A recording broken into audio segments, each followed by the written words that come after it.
ಅಚಲ ಭಾರತಿ ಪ್ರಸ್ತುತಪಡಿಸುವ ಗಣಿತ ಭಾಸ್ಕರ.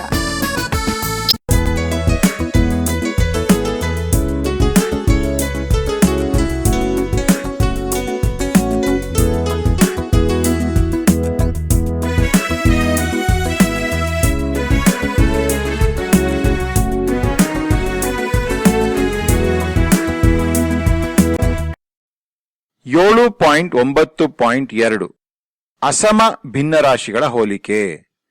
ಈಗ ನಾವು ಸಮರೂಪ ಭಿನ್ನರಾಶಿಗಳು ತಿಳ್ಕೊಂಡ್ವಿ. ಈಗ ಅಸಮ ಭಿನ್ನರಾಶಿಗಳನ್ನ ಹೇಗೆ ಹೋಲಿಕೆ ಮಾಡೋದು ತಿಳ್ಕೊಂಡ ಬನ್ನಿ. ಈಗ ಎರಡು ಭಿನ್ನರಾಶಿಗಳ ಛೇದಗಳು ಬೇರೆ ಬೇರೆಯಾಗಿದ್ದರೆ ಅವು ಅಸಮ ಭಿನ್ನರಾಶಿಗಳು ಅಥವಾ ಅಸಮರೂಪ ಭಿನ್ನರಾಶಿಗಳಂತೂ ಕೂಡ ಅಂತೀವಲ್ವಾ. ಅದಕ್ಕೆ ನೋಡಿ, ಉದಾಹರಣೆಗೆ 3ನೇ 1 ಮತ್ತು 5ನೇ 1 ಇಲ್ಲಿ ಛೇದ ಬೇರೆ ಬೇರೆ ಆಗಿದೆ. ಅಂಶ 1 ಅಂತ ಇರ್ಬೋದು ಎರಡಕ್ಕೂನುವೆ, ಆದ್ರೆ ಛೇದ ಬೇರೆ ಬೇರೆ ಇದೆ. ಅದೇ ರೀತಿ 3ನೇ 2 ಮತ್ತು 5ನೇ 3 ಇಲ್ಲೂ ಕೂಡ ಅಂಶ ಮತ್ತು ಛೇದ ಎಲ್ಲ ಬೇರೆ ಬೇರೆ ಆಗಿದೆ. ಇವೆಲ್ಲ ಅಸಮರೂಪ ಭಿನ್ನರಾಶಿಗಳಿಗೆ ಉದಾಹರಣೆಗಳು ಅಲ್ವಾ ಮಕ್ಕಳೇ. ಇದನ್ನ ಹೇಗೆ ಹೋಲಿಕೆ ಮಾಡೋದು? ಈ ತರ ಭಿನ್ನರಾಶಿಗಳಿದ್ರೆ ತಿಳ್ಕೋಣ ಬನ್ನಿ. ಈಗ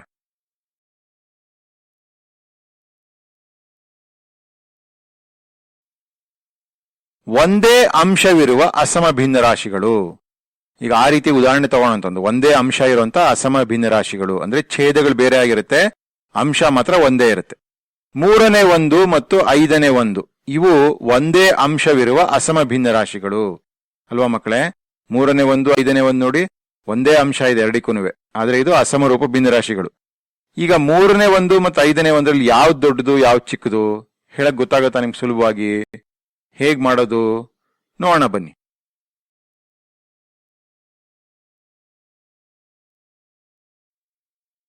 ನೋಡಿ, ಈ ರೀತಿ ಚಿತ್ರ ಬರ್ಕೊಂಡಿದೀವಿ. 3ನೇ 1ಕ್ಕೆ ಏನರ್ಥ? 3ನೇ 1 ಅಂದ್ರೆ ಆ 1 ಅನ್ನೋ ಪೂರ್ಣ ಭಾಗನ 3 ಸಮಭಾಗ ಮಾಡಿದೆ. ಅದರಲ್ಲಿ 1ಕ್ಕೆ ನಾವು ಶೇಡ್ ಅಥವಾ ಬಣ್ಣ ಹಚ್ಚಿದೀವಿ ಅಲ್ವಾ. ಈ ಕಡೆ ಬಲಗಡೆ ನೋಡಿ, ಅದು ಅದೇ ಮತ್ತೆ ಆ 1 ಅಷ್ಟೇ ಸಮರೂಪದ್ದು, ಅದನ್ನ 5 ಸಮಭಾಗಗಳಾಗಿ ಮಾಡಿದೀವಿ ನಾವು ಅಲ್ವಾ. ಅದರಲ್ಲಿ ನಾವು ಮತ್ತೆ ಅದಕ್ಕೆ 1ಕ್ಕೆ ಬಣ್ಣ ಹಚ್ಚಿದೀವಿ. ಅಂದ್ರೆ ಆ ದೊಡ್ಡದು 1 ಅಂತಿದೆಯಲ್ಲ, ಅದು ಎರಡು ಕಡೆ ಅಷ್ಟೇ ಇದೆ ಅದರದ್ದು ಅಳತೆ ಅಥವಾ ಗಾತ್ರ. ಅದರಲ್ಲಿ ಒಂದರಲ್ಲಿ 3 ಭಾಗ ಮಾಡಿದೀವಿ, ಇನ್ನೊಂದರಲ್ಲಿ 5 ಭಾಗ ಮಾಡ್ಬಿಟ್ಟು ಪ್ರತಿಯೊಂದರಲ್ಲೂ ಒಂದೊಂದು ಭಾಗ ತಗೊಂಡಿದೀವಿ. ಅರ್ಥ ಆಗ್ತಿದೆಯಾ ಚಿತ್ರ ನಿಮ್ಗೆ? ಈಗ ನೋಡಿ, 3ನೇ 1ರಲ್ಲಿ ನಾವು ಪೂರ್ಣವನ್ನು 3 ಸಮಭಾಗಗಳಾಗಿ ಮಾಡಿ 1 ಸಮಭಾಗವನ್ನು ತೆಗೆದುಕೊಳ್ಳುತ್ತೇವೆ ಅಲ್ವಾ ಮಕ್ಕಳೇ. 3ನೇ 1 ಅಂದ್ರೆ ಏನರ್ಥ? ಪೂರ್ಣವನ್ನ 3 ಸಮಭಾಗ ಮಾಡಿ 1 ಭಾಗ ತೆಗೆದುಕೊಂಡಿದೀವಿ ಅಥವಾ ಪರಿಗಣಿಸ್ತೀವಿ. 5ನೇ 1ರಲ್ಲಿ ನಾವು ಪೂರ್ಣವನ್ನು 5 ಸಮಭಾಗಗಳನ್ನಾಗಿ ಮಾಡಿ 1 ಸಮಭಾಗವನ್ನು ತೆಗೆದುಕೊಳ್ಳುತ್ತೇವೆ. ಅದೇ ರೀತಿ 5ನೇ 1ರಲ್ಲಿ ಪೂರ್ಣ ನಾವು 5 ಸಮಭಾಗ ಮಾಡಿ 1 ತೆಗೆದುಕೊಳ್ಳುತ್ತೇವೆ ಅಥವಾ ಪರಿಗಣಿಸ್ತೇವೆ ಅಲ್ವಾ.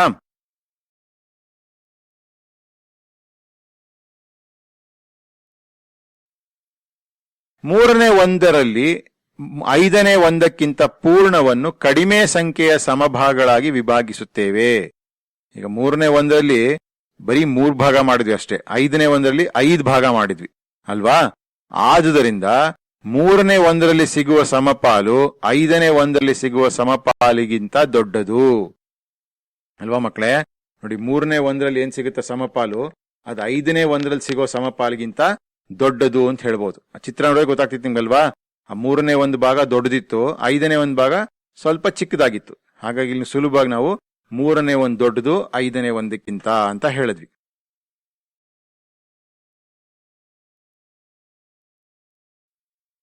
ಎರಡೂ ಸಂದರ್ಭಗಳಲ್ಲಿ ಒಂದೇ ಸಂಖ್ಯೆಯ ಭಾಗಗಳನ್ನು ತೆಗೆದುಕೊಂಡಿದ್ದೇವೆ. ಅಂದ್ರೆ 1 ಭಾಗ.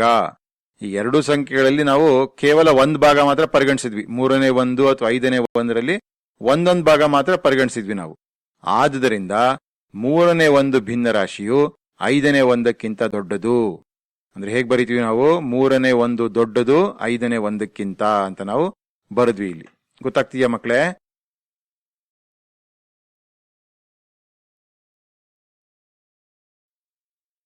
ಇದೇ ರೀತಿ 3ನೇ 2 ಮತ್ತು 5ನೇ 2 ಇದ್ದಲ್ಲಿ ಸಮಾನ ಅಂಶವು 1ರ ಬದಲಾಗಿ 2 ಇರುವುದನ್ನು ಬಿಟ್ಟರೆ ಉಳಿದೆಲ್ಲವೂ ಮೇಲಿನ ಉದಾಹರಣೆಯಂತೆ ಇದೆ. ಈಗ ನಾವು ಉದಾಹರಣೆ ಬದಲಾಯಿಸಿದ್ರೆ 3ನೇ 2 ಮತ್ತು 5ನೇ 2 ಅಂತ ತಗೊಂಡ್ರೆ ಇಲ್ಲೂ ಕೂಡ ನಾವು ಅಷ್ಟೇ 3 ಭಾಗ ಮತ್ತು 5 ಭಾಗ ಮಾಡಿದೀವಿ. ಆದ್ರೆ ಪರಿಗಣಿಸಿರುವ ಭಾಗಗಳು ಅಂದ್ರೆ ಮೇಲ್ಗಡೆ ಅಂಶಗಳು ವ್ಯತ್ಯಾಸ ಆಗಿದೆ. ಮುಂಚೆ ಒಂದೊಂದು ತಗೊಂಡಿದ್ವಿ ಭಾಗ, ಇಲ್ಲಿ ಎರಡೆರಡು ಭಾಗ ತಗೋತಾ ಇದೀವಿ. ಅಷ್ಟು ಬಿಟ್ರೆ ಈ ಉದಾಹರಣೆಯಲ್ಲಿ ಏನು ವ್ಯತ್ಯಾಸ ಇಲ್ವಾ ಅಲ್ವಾ ಮಕ್ಕಳೇ? 3/2 ಮತ್ತು 5/2 ನಾವು ಎರಡೆರಡು ಭಾಗ ಪರಿಗಣಿಸ್ತಾ ಇದೀವಿ ಇಲ್ಲಿ.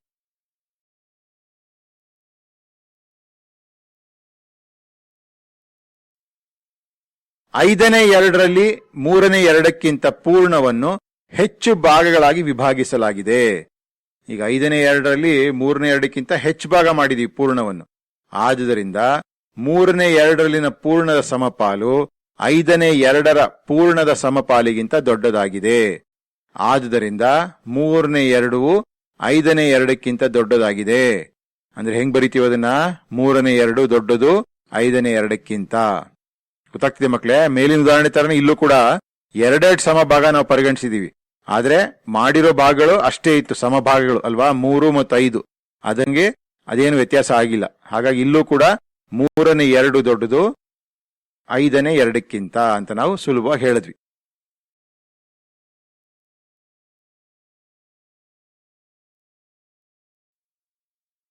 ಈ ಮೇಲಿನ ಉದಾಹರಣೆಗಳಿಂದ ತಿಳಿದು ಬರುವುದೇನೆಂದರೆ, ಎರಡು ಭಿನ್ನರಾಶಿಗಳ ಅಂಶಗಳು ಒಂದೇ ಆಗಿದ್ದರೆ ಚಿಕ್ಕ ಛೇದವನ್ನು ಹೊಂದಿರುವ ಭಿನ್ನರಾಶಿಯು ಅವೆರಡರಲ್ಲಿ ದೊಡ್ಡದಾಗಿರುತ್ತದೆ. ಗಮನಾಡಿ ಮಕ್ಕಳೇ, ಈ ಉದಾಹರಣೆಗಳನ್ನ ಏನ್ ಕಲ್ತ್ಕೊಂಡ್ವಿ ನಾವು? ಎರಡು ಭಿನ್ನರಾಶಿಗಳಲ್ಲಿ ಅಂಶ ಒಂದೇ ಆಗಿದ್ರೆ, ಅಂದ್ರೆ ಒಂದೇ ಅಂಶ ಹೊಂದಿರೋ ಎರಡು ಭಿನ್ನರಾಶಿಗಳು ನಾವು ಪರಿಗಣಿಸಿದಾಗ ಯಾವುದರ ಛೇದ ಚಿಕ್ಕದಾಗಿರುತ್ತೋ ಆ ಭಿನ್ನರಾಶಿ ದೊಡ್ಡದಾಗಿರುತ್ತೆ. ಗೊತ್ತಾಯ್ತಾ? ಜ್ಞಾಪಕ ಇಟ್ಕೋಬೇಕು. ಛೇದ ಚಿಕ್ಕದಿರುವಂತ ಭಿನ್ನರಾಶಿ ಬೆಲೆನಲ್ಲಿ ದೊಡ್ಡದಾಗಿರುತ್ತೆ. ಗೊತ್ತಾಗ್ತಿದ್ಯಾ? ಈಗ ಉದಾಹರಣೆ ನೋಡೋಣ. ಈಗ 8ನೇ 1 ಮತ್ತು 10ನೇ 1 ಇಲ್ಲಿ ನೋಡಿ, ಅಂಶ ಮತ್ತೆ 1 1 ಅಂತಿದೆ. ಛೇದ 8 ಮತ್ತು 10ರಲ್ಲಿ ಯಾವ್ದು ಚಿಕ್ಕ ಛೇದ? 8 ಅಲ್ವಾ? ಆದ್ರೆ ಆ ಭಿನ್ನರಾಶಿ ಬೆಲೆ ದೊಡ್ಡದಾಗಿರುತ್ತೆ. ಹಾಗಾಗಿ 8ನೇ 1 ದೊಡ್ಡದು 10ನೇ 1ಕ್ಕಿಂತ ಅಂತ ಬರುತ್ತೆ. ಇನ್ನೊಂದು ಉದಾಹರಣೆ ನೋಡಿ, 5ನೇ 3 ಮತ್ತು 7ನೇ 3 ಇಲ್ಲೂ ಕೂಡ ಅಂಶ 3 3 ಒಂದೇ ಆಗಿದೆ. ಆದ್ರೆ ಇಲ್ಲಿ ಛೇದ ನೋಡಿದಾಗ ಯಾವ್ದು ಚಿಕ್ಕ ಛೇದ ಮಕ್ಕಳೇ? 5 ಮತ್ತು 7ರಲ್ಲಿ 5 ಚಿಕ್ಕದು ಅಲ್ವಾ? ಅದ್ರ ಬೆಲೆ ದೊಡ್ಡದಾಗಿರುತ್ತೆ. 5ನೇ 3 ದೊಡ್ಡದು 7ನೇ 3ಕ್ಕಿಂತ ಅಂತ ಹೇಳಿದ್ವಿ. ಮೂರನೇ ಉದಾಹರಣೆ ನೋಡಿ, 9ನೇ 4 ಮತ್ತು 11ನೇ 4 ಇಲ್ಲಿ ಮತ್ತೆ ಒಂದೇ ಅಂಶ ಇದೆ, 4 4 ಅಂತ. ಆದ್ರೆ ಛೇದ ಯಾವ ಚಿಕ್ಕದು? 9 ಚಿಕ್ಕದು 11ಕ್ಕಿಂತ. ಆದ್ರೆ ಬೆಲೆ ದೊಡ್ಡದಾಗಿರುತ್ತೆ. 9ನೇ 4 ದೊಡ್ಡದು 11ನೇ 4ಕ್ಕಿಂತ ಅಂತ. ಅರ್ಥ ಆಗ್ತಿದೆಯಾ ಮಕ್ಕಳೇ? ಒಂದೇ ಅಂಶ ಇರುವಂತ ಎರಡು ಭಿನ್ನರಾಶಿಗಳಲ್ಲಿ ಯಾವುದರ ಛೇದ ಬೆಲೆ ಚಿಕ್ಕದಾಗಿರುತ್ತೋ ಆ ಭಿನ್ನರಾಶಿಯ ಬೆಲೆ ದೊಡ್ಡದಾಗಿರುತ್ತೆ. ಇದನ್ನ ಯಾವಾಗಲೂ ಜ್ಞಾಪಕ ಇಟ್ಕೋಬೇಕು ನೀವು.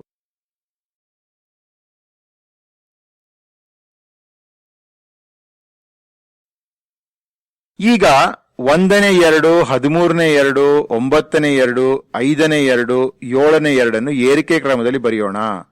ಈಗ ನೋಡಿ, ಮತ್ತೆ ಇಲ್ಲಿ 5 ಭಿನ್ನರಾಶಿಗಳು ಕೊಟ್ಟಿದೆ. ಎಲ್ಲದರಲ್ಲೂ ಅಂಶ ಒಂದೇ ಆಗಿದೆ 2 ಅಲ್ವಾ? ಇದನ್ನ ಏರಿಕೆ ಕ್ರಮದಲ್ಲಿ ಬರಿಬೇಕು. ಮಾಡೋಣವಾ? ಇವುಗಳೆಲ್ಲ ಅಸಮ ಭಿನ್ನರಾಶಿಗಳು. ಇವೆಲ್ಲ ಅಸಮ ಭಿನ್ನರಾಶಿಗಳಲ್ವಾ? ಯಾಕಂದ್ರೆ ಛೇದ ಯಾವ್ದ್ರದ್ದು ಒಂದೇ ಸಮವಾಗಿಲ್ಲ. ಆದರೆ ಅವುಗಳ ಅಂಶ ಒಂದೇ ಆಗಿದೆ. ಅಂಶ ಇಲ್ಲದ್ರದ್ದು ಒಂದೇನೆ. ಆದುದರಿಂದ ಛೇದವು ದೊಡ್ಡದಾದಂತೆ ಭಿನ್ನರಾಶಿಯು ಚಿಕ್ಕದಾಗುತ್ತಾ ಹೋಗುತ್ತದೆ. ಗೊತ್ತಾಗ್ತಿದೆ ಮಕ್ಕಳೇ? ಛೇದ ದೊಡ್ಡದಾದಷ್ಟು ಭಿನ್ನರಾಶಿಯ ಬೆಲೆ ಚಿಕ್ಕದಾಗ್ತಾ ಹೋಗುತ್ತೆ.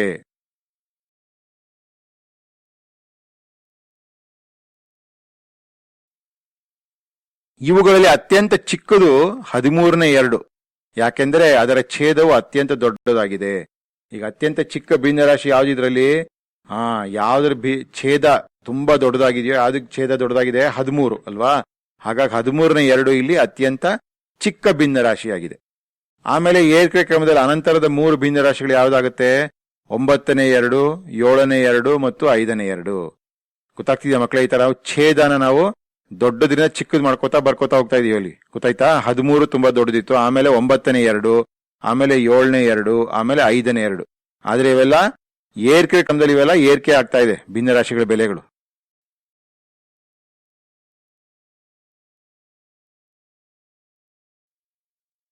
ಒಂದನೇ 2ರ ಛೇದವು ಅತ್ಯಂತ ಚಿಕ್ಕದಾಗಿರುವುದರಿಂದ ಅದು ಅತ್ಯಂತ ದೊಡ್ಡ ಭಿನ್ನರಾಶಿ. 1ನೇ 2ರಲ್ಲಿ ಛೇದ ಎಷ್ಟು? 1 ಅಂತಿದೆ. ಇದು ಕೊಟ್ಟಿರೋ ಎಲ್ಲಾ ಛೇದಗಳಲ್ಲಿ ಅತ್ಯಂತ ಚಿಕ್ಕದು, ಆದ್ರೆ ಇದ್ರ ಬೆಲೆ ತುಂಬಾ ದೊಡ್ಡದಾಗಿರುತ್ತೆ. ಹಾಗಾಗಿ ಇದನ್ನು ಏಕಕ್ರಮದಲ್ಲಿ ಬರೆದಾಗ ಏನಾಗುತ್ತೆ? ಮೊದಲು 13ನೇ 2, ಆಮೇಲೆ 9ನೇ 2, ಆಮೇಲೆ 7ನೇ 2, ಆಮೇಲೆ 5ನೇ 2, ಕೊನೆಯಲ್ಲಿ 1ನೇ 2. ಇವೆಲ್ಲ ಏರಿಕೆ ಕ್ರಮದಲ್ಲಿ ನಾವು ಬರೆದಿರುವಂತ ಭಿನ್ನರಾಶಿಗಳ ಬೆಲೆಗಳು. ಅರ್ಥ ಆಗ್ತಿದ್ಯಾ?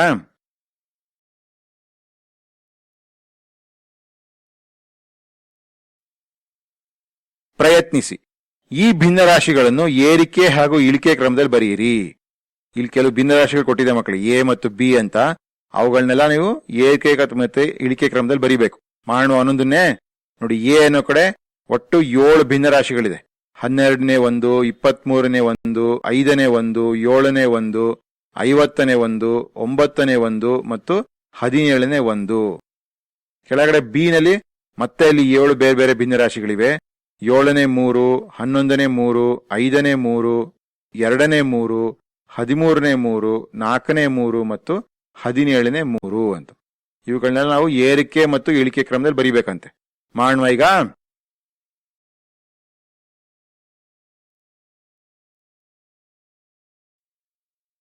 ಪರಿಹಾರ ಏರಿಕೆ ಕ್ರಮದಲ್ಲಿ ಬರ್ಕೊಂಡು ಏನಾಗುತ್ತೆ ಮಕ್ಕಳೇ? ನೋಡಿ, ಎಲ್ಲಾ ಭಿನ್ನರಾಶಿಗಳು ಒಂದೇ ಅಂಶ ಹೊಂದಿವೆ ಅಲ್ವಾ? 1 ಅಂತ ಹೊಂದಿವೆ ಏನಲ್ಲಿ ಉದಾಹರಣೆ ತಗೊಂಡಾಗ. ಹಾಗಾಗಿ ಅತ್ಯಂತ ದೊಡ್ಡ ಛೇದ ಯಾವ್ದಿದ್ರಲ್ಲಿ? 50. ಅದ್ರ ಬೆಲೆ ಅತ್ಯಂತ ಚಿಕ್ಕದಾಗಿರುತ್ತೆ. ಮೊದಲು ಅದನ್ನ ಬರ್ಕೊಂಡು ಹೋಗೋಣಂತೆ. 50ನೇ 1. ಆಮೇಲೆ ಛೇದ ಅದಕ್ಕಿಂತ ಸ್ವಲ್ಪ ಕಮ್ಮಿ ಇರೋದು ಯಾವುದು? 23 ಅಲ್ವಾ? ಅಂದ್ರೆ 50ಕ್ಕಿಂತ ಕಮ್ಮಿ ಇರೋದು 23.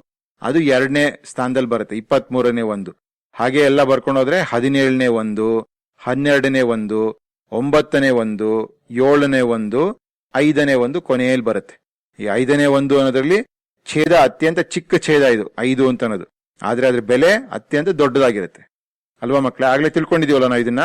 ಈಗ ಬಿ ಮಾಡೋಣ ಬನ್ನಿ. ಏರಿಕೆ ಕ್ರಮದಲ್ಲಿ ಬರೆದಾಗ ಅದೇ ರೀತಿ ಛೇದ ತುಂಬಾ ದೊಡ್ಡದಿರೋದನ್ನ ಮೊದಲು ಬರ್ಕೊಂಡು ಹೋಗೋಣಂತೆ. ಯಾವ ಛೇದ ದೊಡ್ಡದಿದೆ ಇಲ್ಲಿ?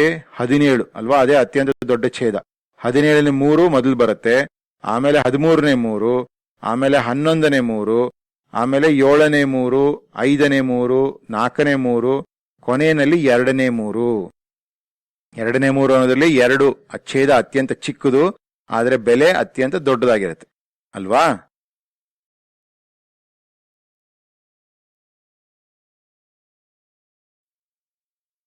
ಈಗೊಳ್ಳೆ ಮತ್ತೆ ಇಳಿಕೆ ಕ್ರಮದಲ್ಲಿ ಬರೆದಾಗ ಇಲ್ಲೇನ್ ಮಾಡ್ಬೇಕು?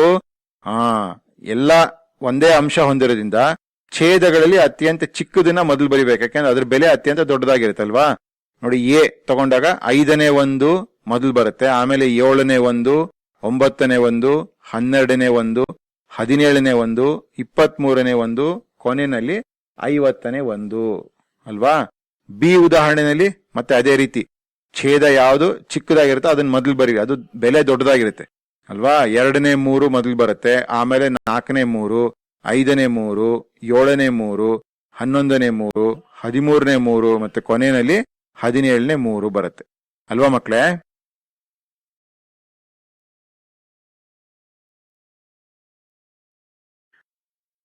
ಸಿ ಇದೇ ರೀತಿಯ 3 ಉದಾಹರಣೆಗಳನ್ನು ಬರೆದು ಅವುಗಳನ್ನು ಏರಿಕೆ ಹಾಗೂ ಇಳಿಕೆ ಕ್ರಮದಲ್ಲಿ ಬರೆಯಿರಿ. ನೀವೇ ಇದೇ ರೀತಿ 3 ಉದಾಹರಣೆಗಳನ್ನು ಬರ್ಕೊಂಡು ಪ್ರತಿಯೊಂದನ್ನು ಏರಿಕೆ ಮತ್ತು ಇಳಿಕೆ ಕ್ರಮದಲ್ಲಿ ಬರೀರಿ. ಗೊತ್ತಾಯ್ತಾ? ಪ್ರತಿಯೊಂದಲ್ಲೂ 3 ಭಿನ್ನರಾಶಿಗಳು ಬರ್ಕೊಂಡು ಆ ತರ ಉದಾಹರಣೆಗಳು ನೋಡ್ಕೊಂಡು ನೀವು ಏರಿಕೆ ಮತ್ತು ಇಳಿಕೆ ಕ್ರಮದಲ್ಲಿ ಬರೀರಿ. ಮಾಡ್ತೀರಾ ಎಲ್ಲಾರು?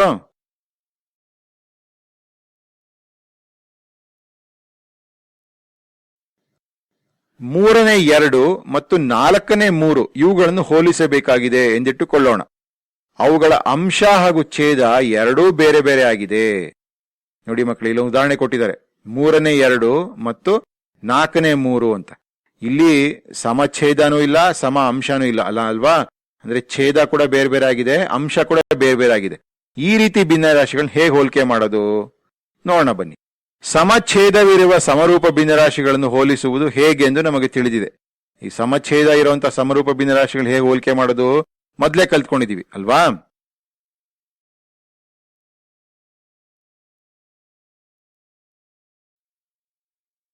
ಆದುದರಿಂದ ನಾವು ಕೊಟ್ಟ ಈ ಭಿನ್ನರಾಶಿಗಳ ಛೇದಗಳನ್ನು ಅವುಗಳು ಸಮವಾಗುವಂತೆ ಬದಲಾಯಿಸಬೇಕು.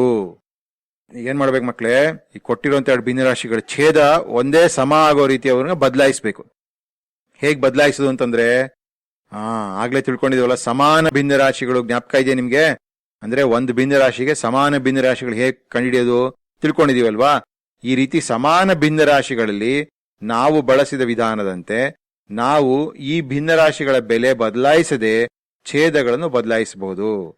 ಈ ಸಮಾನ ಭಿನ್ನರಾಶಿ ಕಂಡುಕೊಂಡಾಗ ಏನಾಗುತ್ತೆ, ಬೇರೆ ಬೇರೆ ನಮ್ಗೆ ಭಿನ್ನರಾಶಿಗಳು ಸಿಗುತ್ತೆ, ಅವುಗಳ ಬೆಲೆ ಏನು ಬದಲಾಗಲ್ಲ ಅಲ್ವಾ.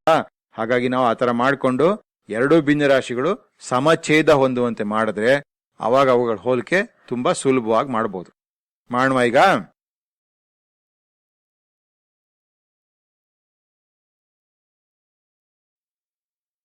ಮೂರನೇ 2 ಮತ್ತು ನಾಲ್ಕನೇ 3ರ ಸಮಾನ ಭಿನ್ನರಾಶಿಗಳನ್ನ ಕಂಡುಹಿಡಿಯೋಣ. ಮೊದ್ಲೇನ್ ಮಾಡಂತೆ, ಕೊಟ್ಟಿರೋ ಎರಡು ಭಿನ್ನರಾಶಿಗೆ ಸಮಾನ ಭಿನ್ನರಾಶಿಗೆ ಬರ್ಕೊಂಡು ಹೋಗೋಣಂತೆ. ನೋಡಿ, ಈಗ ಮೂರನೇ 2 ಅಂತ ಕೊಟ್ಟಿದೆ. ಮೂರನೇ 2 ಏನ್ ಮಾಡೋಣಂತೆ, ಅಂಶ ಮತ್ತು ಛೇದ ಎರಡನ್ನ ಗುಣಿಸಿದ್ರೆ ಏನ್ ಸಿಗುತ್ತೆ ನಮ್ಗೆ, 6ನೇ 4, 3ರಿಂದ ಗುಣಿಸಿದ್ರೆ 9ನೇ 6, 4ರಿಂದ ಗುಣಿಸಿದ್ರೆ 12ನೇ 8, 5ರಿಂದ ಗುಣಿಸಿದಾಗ 15ನೇ 10. ಇವೆಲ್ಲ ಸಮಾನ ಭಿನ್ನರಾಶಿಗಳಲ್ವಾ ಮಕ್ಕಳೇ, ಇವುಗಳ ಬೆಲೆ ಯಾವುದು ಬದಲಾಗಿಲ್ಲ ಅಲ್ವಾ, ಇದನ್ನೆಲ್ಲ ಬರ್ಕೊಂಡು ಹೋಗಿದ್ವಿ.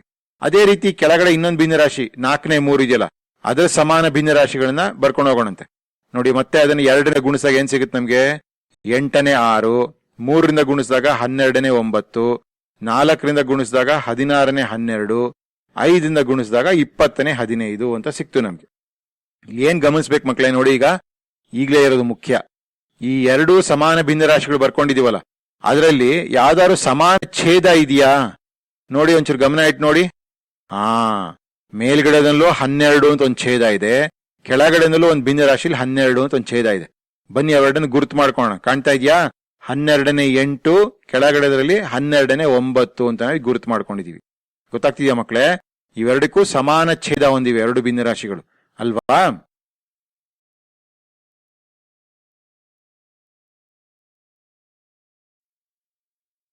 ಛೇದ 12 ಇರುವಂತೆ ಮೂರನೇ 2 ಮತ್ತು ನಾಲ್ಕನೇ 3ರ ಸಮಾನ ಭಿನ್ನರಾಶಿಯು ಕ್ರಮವಾಗಿ 12ನೇ 8 ಮತ್ತು 12ನೇ 9 ಆಗಿದೆ. ಎರಡರಲ್ಲೂ ಛೇದ 12 ಇರುವಂತ ಎರಡು ಭಿನ್ನರಾಶಿಗಳ ಸಮಾನ ಭಿನ್ನರಾಶಿ ಯಾವುದು, 12ನೇ 8 ಮತ್ತು 12ನೇ 9. ಅಂದ್ರೆ ಅರ್ಥ ಏನು, ಮೂರನೇ 2 = 12ನೇ 8 ಅವೆರಡು ಸಮಾನ ಭಿನ್ನರಾಶಿಗಳು. ಅದೇ ರೀತಿ 4ನೇ 3 = 12ನೇ 9 ಇವೆರಡು ಸಮಾನ ಭಿನ್ನರಾಶಿಗಳು. ಈಗ ಛೇದ 2 ಸಮ ಇದ್ರೆ ಅವಾಗ ನಮ್ಗೆ ಹೋಲಿಕೆ ಸುಲಭ ಅಲ್ವಾ. ಏನ್ ಹೇಳ್ತೀವಿ ಅವಾಗ, ಯಾವುದರ ಅಂಶ ಜಾಸ್ತಿ ಇದೆಯೋ ಆ ಭಿನ್ನರಾಶಿಯ ಬೆಲೆ ಕೂಡ ಜಾಸ್ತಿ ಅಂತ ಹೇಳ್ತೀವಿ. ಇಲ್ಲಿ 9 ಮತ್ತು 8 ಅದರಲ್ಲಿ ಯಾವುದು ಅಂಶ ಜಾಸ್ತಿ ಇರೋದು, 9. ಹಾಗಾಗಿ 12ನೇ 9 ದೊಡ್ಡದು 12ನೇ 8ಕ್ಕಿಂತ ನಾವು ಸುಲಭವಾಗಿ ಹೇಳ್ತೀವಿ. ಅಂದ್ರೆ ಅರ್ಥ ಏನು, 12ನೇ 9 ಯಾವುದರ ಸಮಾನ ಭಿನ್ನರಾಶಿ ಆಗಿತ್ತು, 4ನೇ 3ರ ಸಮಾನ ಭಿನ್ನರಾಶಿ. ಅದೇ ರೀತಿ 12ನೇ 8 ಯಾವುದರ ಸಮಾನ ಭಿನ್ನರಾಶಿ ಆಗಿತ್ತು, 3ನೇ 2. ಹಾಗಾಗಿ ನಾವೇನ್ ಹೇಳ್ಬೋದು, 4ನೇ 3 ದೊಡ್ಡದು 3ನೇ 2ಕ್ಕಿಂತ ಅಲ್ವಾ. ಗೊತ್ತಾಗ್ತಿದೆಯಾ ಮಕ್ಕಳೇ, ಈ ತರ ಸಮಛೇದ ಮಾಡಿಕೊಂಡು ಹೋಲಿಕೆ ಮಾಡಿದಾಗ ಆಮೇಲೆ ಕೊಟ್ಟಿರುವಂತ ಭಿನ್ನರಾಶಿಗಳಲ್ಲಿ ಯಾವ್ದು ದೊಡ್ಡದು ಯಾವ್ದು ಚಿಕ್ಕದು ಅಂತ ನಾವು ಸುಲಭವಾಗಿ ಹೇಳ್ಬೋದು ಅಲ್ವಾ.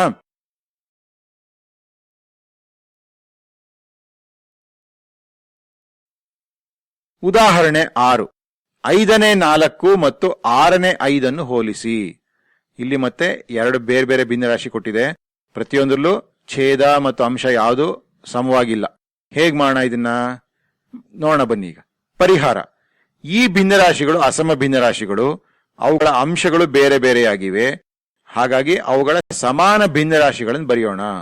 ಇವುಗಳ ಸಮಾನ ಭಿನ್ನರಾಶಿ ಬರೆದ್ಬಿಟ್ಟು ಹೋಲಿಕೆ ಮಾಡೋಣಂತೆ. ಬನ್ನಿ ಮಾಡೋಣಂತೆ.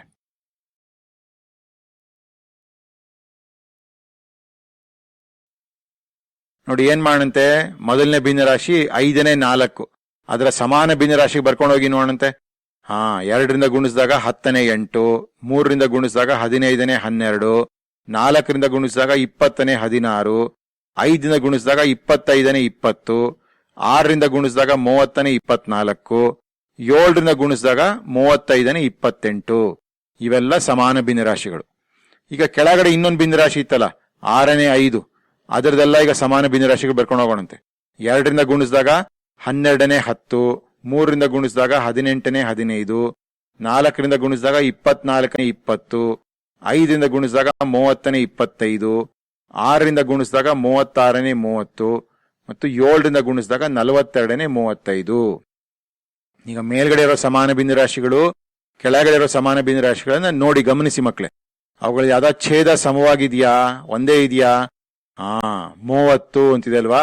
ನೋಡಿ ಅದನ್ನ ಗುರ್ತು ಮಾಡ್ಕೊಂಡ್ ಈ ತರ ಮೇಲ್ಗಡೆನಲ್ಲೂ 30ನೇ 24 ಅಂತಿದೆ, ಕೆಳಗಡೆ ಇನ್ನೊಂದು ಛೇದ ಅದೇ 30 ಇರುವಂತದ್ದು 30ನೇ 25 ಅಂತಿದೆ ಅಲ್ವಾ.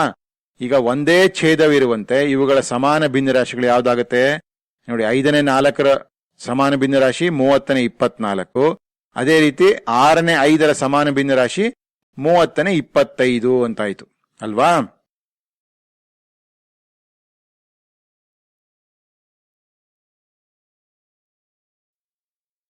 ಈಗ ನಾವು ಸಮಾನ ಭಿನ್ನರಾಶಿಗಳು ಹೋಲಿಕೆ ಮಾಡಿದಾಗ 25 ದೊಡ್ಡದೋ 24 ದೊಡ್ಡದೋ ಮಕ್ಕಳೇ? 25 ದೊಡ್ಡದು. ಹಾಗಾಗಿ 30ನೇ 25 ದೊಡ್ಡದು 30ನೇ 24ಕ್ಕಿಂತ ಅಂತ. 30ನೇ 25 ಯಾವ್ದು ಸಮಾನ ಭಿನ್ನರಾಶಿ? 6ನೇ 5ರ ಸಮಾನ ಭಿನ್ನರಾಶಿ. ಹಾಗಾಗಿ 6ನೇ 5 ದೊಡ್ಡದು 5ನೇ 4ಕ್ಕಿಂತ ಅಂತ ನಾವು ಈ ತರ ಹೋಲಿಕೆ ಮಾಡಿದ್ವಿ. ಈ ಎರಡೂ ಭಿನ್ನರಾಶಿಗಳ ಸಮಾನ ಛೇದ 30 ಅಂದರೆ 5 ಗುಣಾಕಾರ 6 ಆಗಿದ್ದು ಅದು 5 ಮತ್ತು 6ರ ಸಾಮಾನ್ಯ ಅಪವರ್ತ್ಯ ಆಗಿರುವುದನ್ನು ಗಮನಿಸಿ. ನೋಡಿ ಮಕ್ಕಳೇ, ಈ ಎರಡು ಭಿನ್ನರಾಶಿಗಳನ್ನು ಕೊಟ್ಟಿದ್ರಲ್ಲ, ಅದರಲ್ಲಿ ಛೇದಗಳೇನಿತ್ತು 5 ಮತ್ತು 6 ಅಲ್ವಾ. ಅವುಗಳ ಸಾಮಾನ್ಯ ಅಪವರ್ತಿ ಏನಾಗುತ್ತೆ? 5 ಗುಣಾಕಾರ 6 ಎಷ್ಟೋ 30 ಅಂತ ಆಗುತ್ತೆ. ಇದನ್ನ ಗಮನಿಸಿ ಮಕ್ಕಳೇ, ಗೊತ್ತಾಗ್ತಿದ್ಯಾ?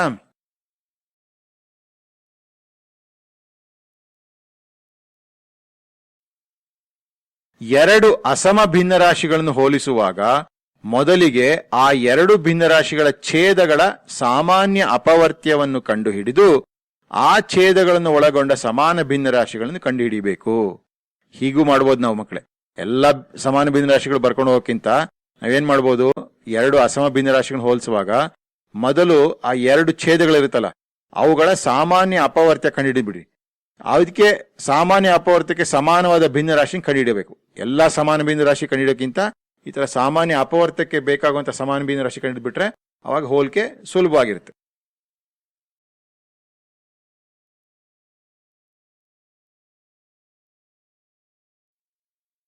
ಉದಾಹರಣೆ 7, 6ನೇ 5 ಮತ್ತು 15ನೇ 13 ಹೋಲಿಸಿ. ಇಲ್ಲೇ ಮತ್ತೆ ಎರಡು ಅಸಮ ಭಿನ್ನರಾಶಿಗಳು ಕೊಟ್ಟಿದೆ, 6ನೇ 5 ಮತ್ತು 15ನೇ 13 ಅಂತ. ಇಲ್ಲೇನ್ ಮಾಡ್ಬೇಕು ಮಕ್ಕಳೇ? ಈ ಹೊಸ ವಿಧಾನ ಕಲ್ತ್ಕೊಂಡಿದ್ದು ಅದನ್ನು ಪ್ರಯೋಗ ಮಾಡೋಣ ಬನ್ನಿ. ಇಲ್ಲಿ ಪರಿಹಾರ. ಇವುಗಳು ಅಸಮ ಭಿನ್ನರಾಶಿಗಳು. ಮೊದಲಿಗೆ 6 ಮತ್ತು 15 ಇವುಗಳ ಸಾಮಾನ್ಯ ಅಪವರ್ತ್ಯವು ಛೇದವಾಗಿರುವ ಸಮಾನ ಭಿನ್ನರಾಶಿಗಳು ಕಂಡುಹಿಡಿಬೇಕು. ಅಂದ್ರೆ ಆಗ್ ಮಾಡ್ದಂಗೆ ಎಲ್ಲಾ ಸಮಾನ ಭಿನ್ನರಾಶಿ ಕಂಡಿಕ್ಕಿಂತ ಈ 6 ಮತ್ತು 15 ಇವುಗಳ ಸಾಮಾನ್ಯ ಅಪವರ್ತ್ಯ ಮೊದಲು ಕಂಡುಹಿಡಿದ್ಬಿಟ್ಟು ಆ ಸಾಮಾನ್ಯ ಅಪವರ್ತ್ಯಕ್ಕೆ ಸಮಾನ ಛೇದ ಇರುವಂತ ಎರಡು ಭಿನ್ನರಾಶಿ ಕಂಡುಹಿಡಿದ್ರೆ ಹೋಲಿಕೆ ಸುಲಭ ಆಗಿರುತ್ತೆ. ಮಾಡೋಣ ಬನ್ನಿ. ಈಗ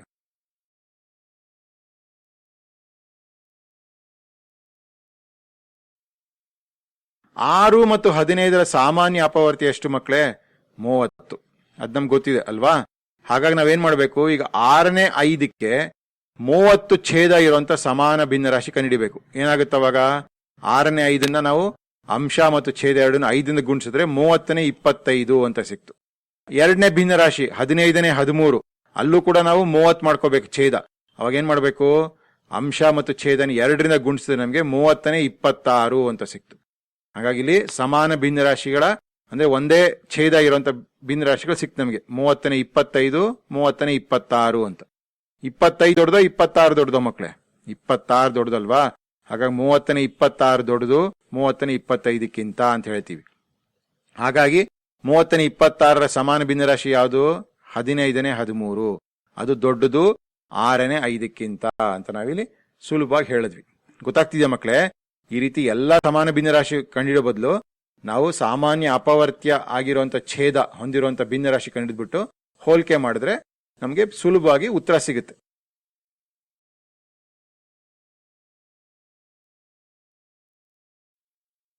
ಲಾಸ ಆ ಅಥವಾ ಲಾಸ ಗು ಏಕೆ ಕಂಡುಹಿಡಿಬೇಕು?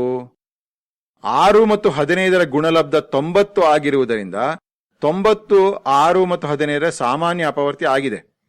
ಈಗ 6 ಮತ್ತು 15 ನೀವು ಗುಣಿಸಿದ್ರೆ 90 ಅಂತ ಸಿಗುತ್ತೆ. ಅದು ಕೂಡ ಒಂದು ಸಾಮಾನ್ಯ ಅಪವರ್ತ್ಯ ಅಲ್ವಾ. ಛೇದ 30ರ ಬದಲಾಗಿ 90 ಬಳಸುವುದು ತಪ್ಪಲ್ಲ, ಆದರೆ ಚಿಕ್ಕ ಸಂಖ್ಯೆಗಳೊಂದಿಗೆ ಲೆಕ್ಕಾಚಾರ ಮಾಡುವುದು ಸುಲಭ ಎಂದು ನಮಗೆ ತಿಳಿದಿದೆ. ಈ ರೀತಿ ಮಾಡಬೇಕಾದ್ರೆ ನೀವು ಛೇದ 90 ಇಟ್ಕೊಂಡು ಕೂಡ ಸಮಾನ ಭಿನ್ನರಾಶಿ ಕಂಡುಹಿಡಿಬಹುದು. ಆದ್ರೆ ಅವಾಗ ನೀವು ಗುಣಾಕಾರ ಎಲ್ಲ ಜಾಸ್ತಿ ಮಾಡ್ಬೇಕಾಗತ್ತಲ್ವಾ. ಈ ಚಿಕ್ಕ ಸಂಖ್ಯೆಗಳನ್ನು ಮಾಡಿದಾಗ ನಮ್ಗೆ ಸುಲಭವಾಗಿ ಉತ್ತರ ಕಂಡುಹಿಡಿಯಬಹುದು. ಹಾಗಾಗಿ ನಾವು ಲಾಸ ಆ ಅಥವಾ ಲಾಸ ಗು ಅಂತೀವಲ್ಲ, ಲಘುತ್ತಮ ಸಾಮಾನ್ಯ ಗುಣಕ ಅಥವಾ ಅಪವರ್ತ್ಯ, ಅದನ್ನ ಕಂಡುಹಿಡಿದ್ಬಿಟ್ಟು ಅದಕ್ಕೆ ಸಮಾನವಾಗಿರೋ ಛೇದದ ಸಮಾನ ಭಿನ್ನರಾಶಿಗಳು ಕಂಡುಹಿಡಿದ್ರೆ ಅವಾಗ ನಮ್ಗೆ ಬೇಗ ಉತ್ತರ ಸಿಗುತ್ತೆ ಅಲ್ವಾ ಮಕ್ಕಳೇ?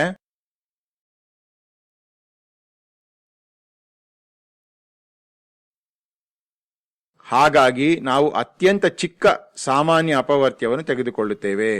ಅತ್ಯಂತ ಚಿಕ್ಕ ಸಾಮಾನ್ಯ ಅಪವರ್ತ್ಯ ಅಂದ್ರೆ ಯಾವುದು? ಲಾಸ ಅಲ್ವಾ? ಆದುದರಿಂದ ಭಿನ್ನರಾಶಿಗಳ ಛೇದಗಳ ಲಾಸಾಗು ಅಥವಾ ಲಾಸವನ್ನು ಸಾಮಾನ್ಯ ಅಪವರ್ತ್ಯವಾಗಿ ಪರಿಗಣಿಸಲಾಗಿದೆ.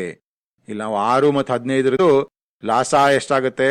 30 ಅಂತ ಆಗುತ್ತೆ. ಅದನ್ನೇ ಪರಿಗಣಿಸಿದ್ವಿ. ಆತರ ಚಿಕ್ಕ ಸಂಖ್ಯೆಯೊಂದಿಗೆ ನಾವು ಉತ್ತರ ಬೇಗ ಕಂಡುಹಿಡಿಬಹುದು ಅಂತ. ಅರ್ಥ ಆಯ್ತಾ ಎಲ್ಲರಿಗೂ?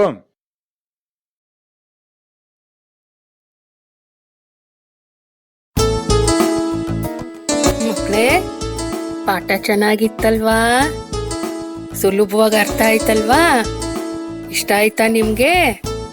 ಸರಿ, ಹಾಗಿದ್ರೆ ನೆಕ್ಸ್ಟ್ ಕ್ಲಾಸಲ್ಲಿ ಮೀಟ್ ಮಾಡೋಣ. ಓಕೆ, ಬಾಯ್.